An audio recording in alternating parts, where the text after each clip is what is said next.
கர்த்தருக்கு ஸ்தோத்திரம். இன்றைய கதை இயேசு தண்ணீரை திராட்சரசமாய் மாற்றின கதை. குழந்தைகளா, ஒரு ஊர்ல ஒரு சூப்பரான கல்யாணம் நடந்துட்டு இருந்தது.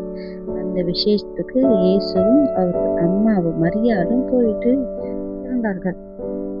எல்லோரும் அங்கு ஜாலியா சாப்பிட்டு பேசிட்டு இருந்தார்கள்.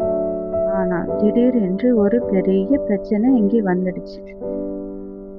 அந்த கல்யாண விசேஷத்திற்கு வந்த எல்லோருக்கும் திராட்சை ரசம் கொடுத்துட்டே இருந்தாங்க.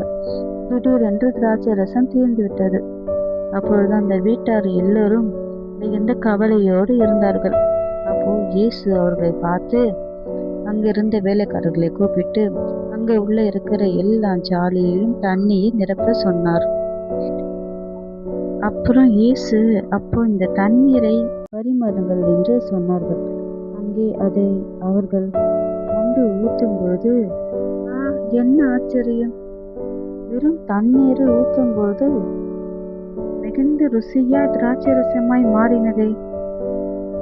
அங்கு இருந்தவர்கள் எல்லோரும் மிகுந்த ஆச்சரியமாகவும் அதிசயமாகவும் அவர்கள் இயேசுவை பார்த்து சொன்னார்கள். மிகுந்த ருசியாகவும் வெறும் தண்ணீரை எப்படி மாற்றினது இயேசு என்று அதிசயமா பேசினார்கள். அப்படிதான் குட்டீஸ், நம்மளுடைய வாழ்க்கையில எப்பொழுதெல்லாம் சந்தோஷம் குறைந்து போயிருக்கிறதோ அப்பொழுதெல்லாம் இயேசுவிடம் வந்து ஜெபித்து கேட்டு கர்த்தர் நம்முடைய துக்கத்தை சந்தோஷமாய் மாற்றுவார்.